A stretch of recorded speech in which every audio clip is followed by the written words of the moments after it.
What's up, everybody? This is Ben Volin, senior NFL writer from the Boston Globe. Today is Wednesday, April 29th. Welcome to a podcast edition of the Boston Globe Sports Report.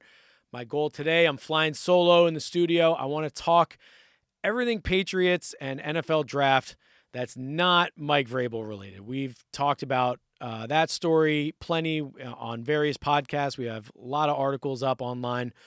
We're going to get into the football side of the Patriots here and really go over the NFL Draft that took place last weekend in Pittsburgh.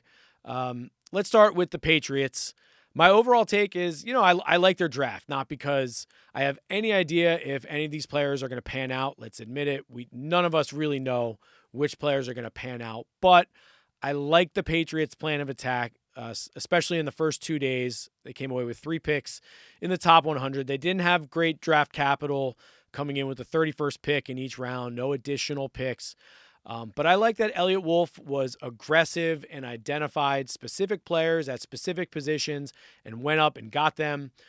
First, he traded up from 31 to 28 in the first round to select offensive tackle Caleb Lomu from Utah, someone who definitely fits a position of need for them. And then round 2, they traded up from 63 to 55 to draft an edge rusher, Gabe Yakis, an outside linebacker from Illinois, big physical guy, can rush the passer and stop the run. And then the third round, they stood pat at pick number 95, and they took a tight end from Notre Dame, Eli Raridon. So, again, no one really knows how many of these guys are going to be good players, if they're going to pan out.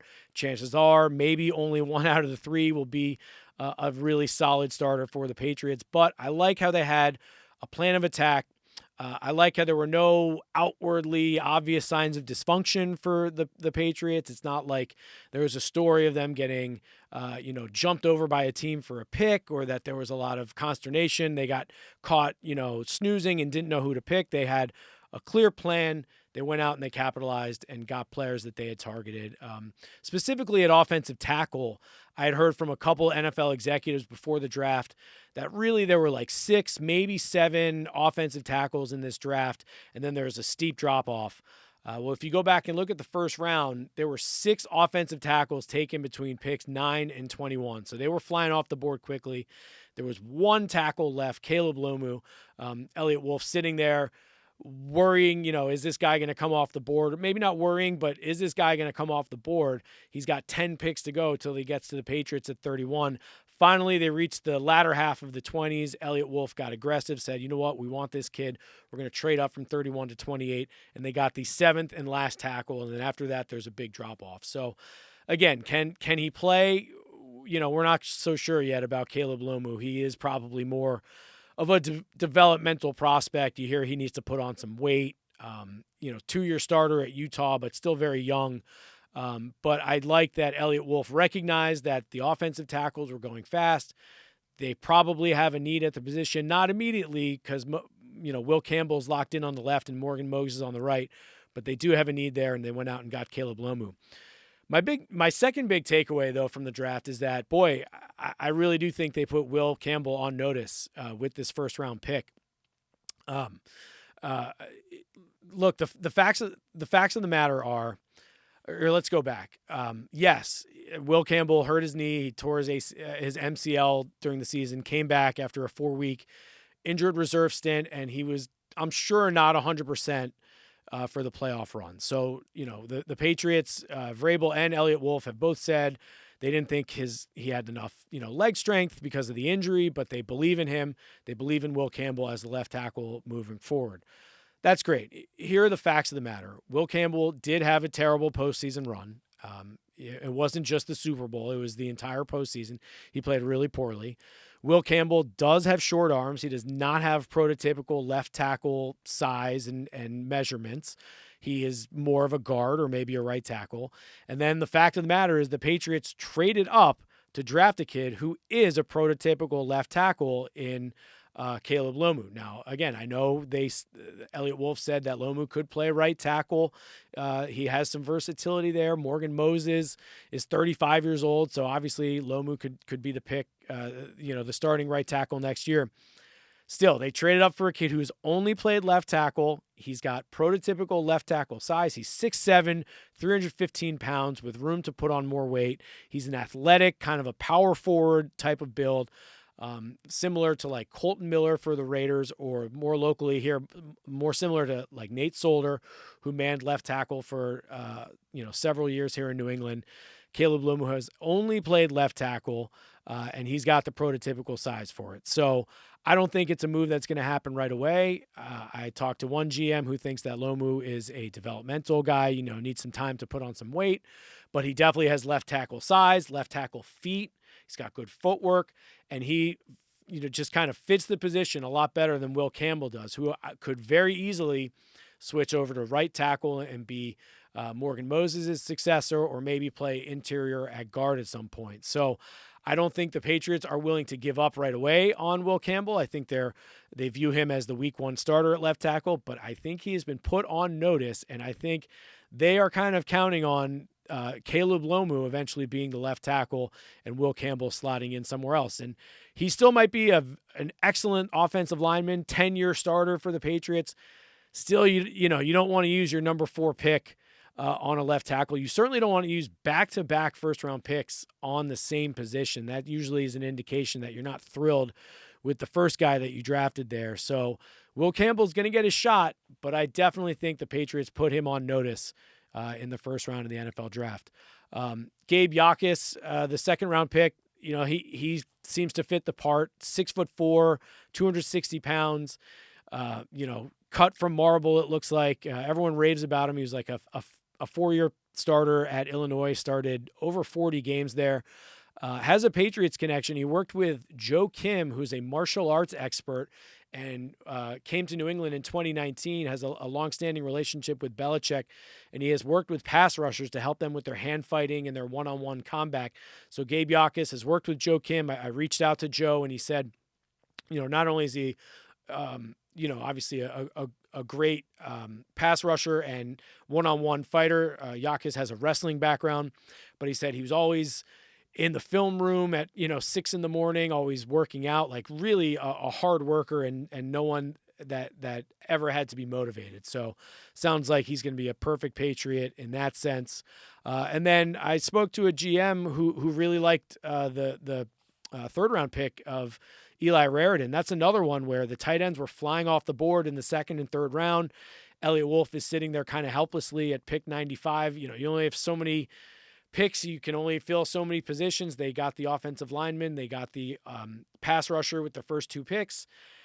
Tight end was obviously a huge need. They're flying off the board. And really, Raridon was probably the 9th and final guy that you can consider a realistic prospect. Everything else is a late round, a flyer type.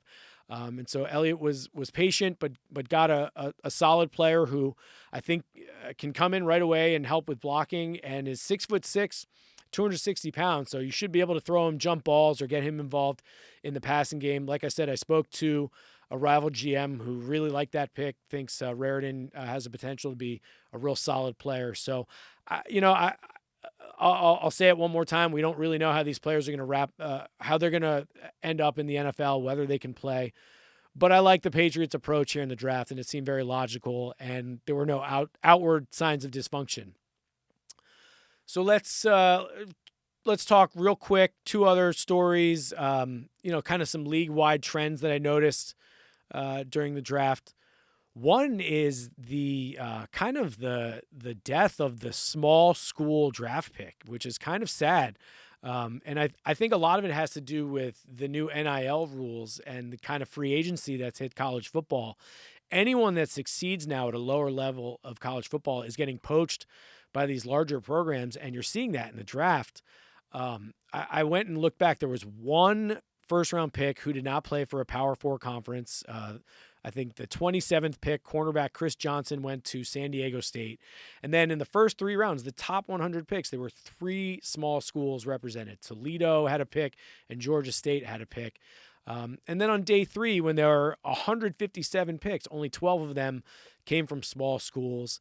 And most of those were just in the 7th round. A couple of those were Navy guys. Always interesting to see Navy have a couple of draft picks. Teams are clearly capitalizing on the Naval Academy, I guess, letting these guys out of their commitments temporarily so they can pursue professional careers. But just the NIL rules have really kind of hurt the small school college football, where anyone who succeeds at that level is now getting poached to play at a Power Four conference. So I don't know if there's an answer, but I just think it's unfortunate that we're not, seeing more of the Bowling Greens and the Stephen F. Austins and North Dakota States and the small school prospects that make the NFL draft so fun. The other big story to me was the LA Rams. This has been a fascinating team to follow since the first night of the draft. Let's not forget, 4 years ago in 2022, they were the ones laughing hysterically like hyenas at the Patriots for drafting Cole Strange 29th overall. They weren't really laughing at the pick, but they got a big chuckle out of seeing the news, and it was all on video, and they posted it to their social media channels. To the point that Sean McVay called up Bill Belichick and apologized for his reaction. So 4 years ago, that was the Rams. Well, the Chucklers have become the Chucklees now, because the Rams, they stood at the 13th pick and they took Alabama quarterback Ty Simpson, who might be a great pick and could be, the next Patrick Mahomes. Maybe Ty Simpson sits for a year behind Matthew Stafford and takes the Rams to next heights. But boy, a lot of people thought that Ty Simpson was way overdrafted, certainly way too high for number 13. It was all over, when the guys on the broadcast are criticizing the pick for being too high, that that was a questionable pick. And I've heard from team executives who said the 13th pick was a little rich for their blood. They wouldn't have taken Ty Simpson that high, even given that, the Rams obviously need a quarterback for the future. I did hear from a general manager picking around the teens, around where the Rams were drafting, that there really were no trades to be had.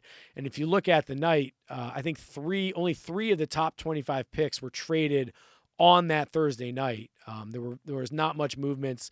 The trades had happened weeks and months and even years before, and until you got to the bottom 8 picks, really teams in those first 25 spots were sticking and picking. So I think that's probably what happened to the Rams. They probably wanted to trade down, but there was no trade to be had. So they just said, well, we don't have to give up any other resources, and let's just take Ty Simpson. But boy, Sean McVay did not look like someone who was thrilled to be using the 13th overall pick on a developmental quarterback and not a player who could help right away. And man, he looked like the turd in the punch bowl at that press conference on Thursday night. Him and Les Snead, the GM, looked on completely opposite pages. It looked like Les Snead either didn't tell McVay the pick was coming, or there was just a lot of disagreement, and Les Snead ultimately was the one who made the call. And they have been in damage control mode since then. I mean, they have come up with every reasonable, every explanation in the book for why McVay wasn't so excited about the pick. And, they're saying that, well, they were worried about how Matthew Stafford would react to it. Well, then why, if you're so worried about it, why didn't you hash all those things out beforehand? And why did you act so grumpy about it on the night of the draft? It just seems very convenient now that that's the explanation. Noticeably, they've been doing all kinds of interviews. I saw Sean McVay this week on Tuesday did Colin Cowherd, and Les Snead did another FS1 show on Wednesday. And it's like they're just getting out front and trying to explain it away. Just very messy right now. And it's just, it feels like it's their comeuppance after they were the ones chuckling at the Patriots 4 years ago. So, the Ty Simpson pick might work out, but Sean McVay, I'm sorry, I think your initial reaction was very telling. I don't think there was cohesion on that pick. I think Matthew Stafford is probably not thrilled that they used the 13th pick on a quarterback and not on a player who can help. We saw that dynamic here in New England when the Patriots took Jimmy Garoppolo. Tom Brady clearly not thrilled with that pick. I don't think Matthew Stafford's too happy about Ty Simpson being in the house, and I don't think Sean McVay was too thrilled about it too. So just a very interesting story for the Rams, who now have seen the other side of the coin from all those draft stories. All right, that'll wrap it up here today. It's Wednesday, April 29th. I'm Ben Volin. Next time there's some big NFL news, you can bet that we'll be talking about it. This has been the Boston Globe Sports Report podcast edition. We'll catch you guys next time.